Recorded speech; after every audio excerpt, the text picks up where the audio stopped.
Who are you? What do you see in front of you right now? What do you hear?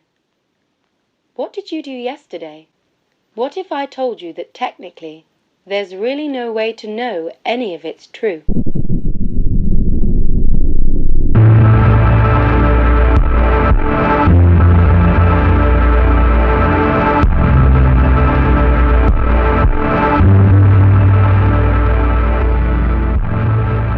The process of Cartesian, or hyperbolic doubt, was created with the intention of finding out infallible knowledge. Hyperbolic doubt does not necessarily intend to prove anything, but instead points out a lack of proof in concepts that we commonly accept as true. In our world of fake news and post-truths in our ultra-sensationalist media, I encourage us as thinkers to be more inquisitive and skeptical concerning information presented to us. The following chain of arguments attempt to dismantle the foundational truths that we as humans assume to be correct. In order to perform this philosophical process, one must assume that he or she can only know things if they are guaranteed to be true.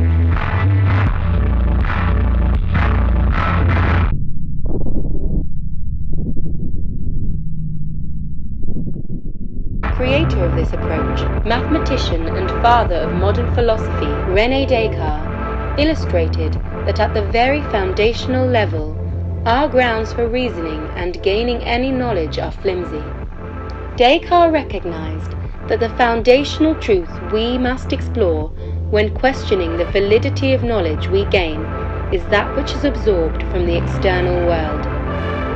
Through our eyes, mouths, ears, noses, and fingers, we are believed to gain knowledge, see objects, hear sounds, and feel textures. This form of knowledge is known as a posteriori knowledge gained after experience, perception. In his writings, in Meditations, and through hyperbolic doubt, Descartes questioned this commonly accepted idea, posing that a theoretical evil demon could be tampering with our minds, deceiving us of what is in front of us. One may question the likeliness of this absurd suggestion. However, this undermines the intention of Descartes' hyperbolic doubt. He isn't posing the idea that this is actually happening. However, he simply points out that there is no proof that this isn't happening. We therefore must not take for granted that we perceive the external world as it exists.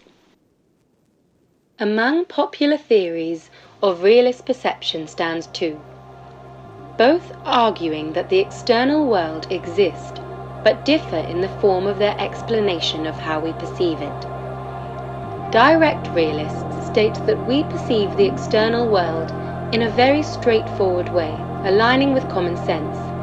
Our eyes exist sort of like windows to our mind's eye, showing us the external world as it exists. But it doesn't. Descartes explains that the existence of illusions undermine the validity of this common sense view. How can our eyes exist as windows if there is a disconnect between what exists in the external world and what our mind's eye perceives? This disconnect can be taken further though. Perceptual variation is the idea that we have no proof we don't perceive the world differently from one another. This can be as simple as a tree being bigger from my perspective than you who stands far away, all the way to our vision of colour being completely non-resembling in our minds when compared. A response to which would be to take up the other realist view in perception, indirect realism, where direct realists believe the eyes are windows, indirect realists argue that the eyes exist more like a camera, providing sense data to our mind's eye through an indirect feed. We, in a sense, view the world from inside our heads through a camera feed. This overcomes issues with the disconnect between perception and existence in the external world, as all that is happening is that our cameras are showing a disturbed or distorted feed. This means that the sense data itself is, although an incorrect representation of the world, we cannot deny that the representation exists. It's infallible because we are all experiencing sense data. It's just that sometimes properties that are being represented are inaccurate. However, now there is a disconnect between an external world and our perception of it. One can begin to question if there is a need or even a valid explanation for an external world at all. This is a theory known as idealism, which argues that we simply exist as minds alone. The external world does not exist externally, but instead in our minds.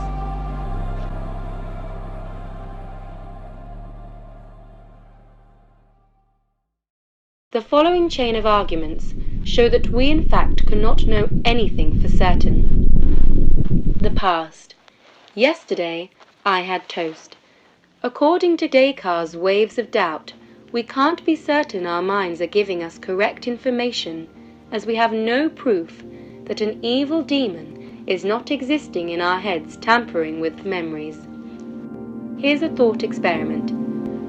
How can you prove to yourself that you have not just come into existence this exact second and every memory you have ever had up to this point is an illusion? Everything and everyone has suddenly snapped into existence, and all prior events are fictional memories placed into everyone's brain. You simply can't. We cannot prove the past existed. Logic. 2 plus 2 equals 4. Philosopher Hume made the potent argument in Hume's Fork that logic is not a process of gaining information, but instead recycling previous information, stemming from perception, which, as discussed, cannot be trusted. The self. I am a person able to eat toast. Descartes' famous cogito argument made the claim that the fact I am able to question a demon in my head shows that I have a mind able to think and use logic that exists.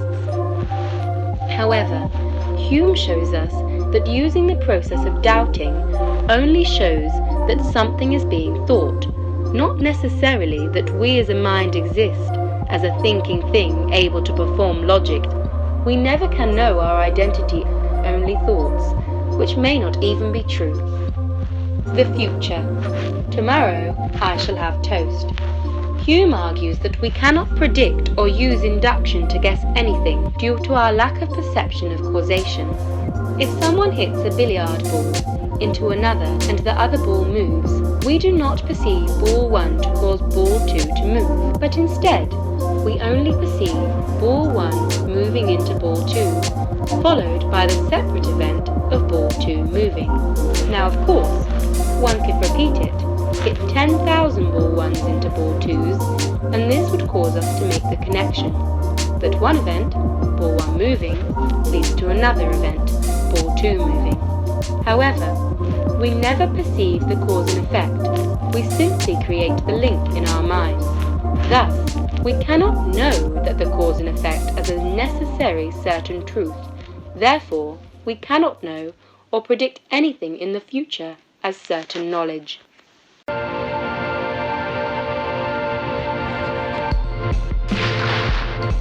So what do we know exactly?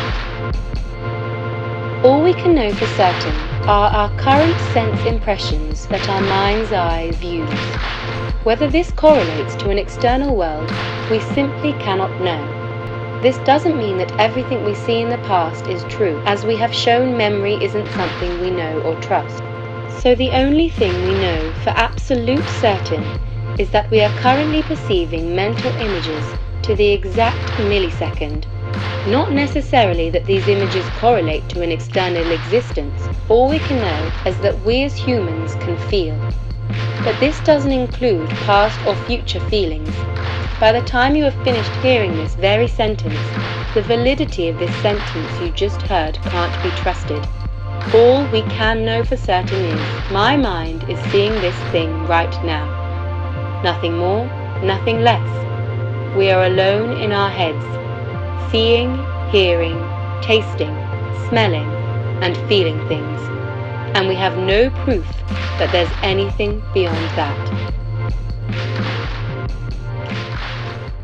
Hyperbolic Doubt.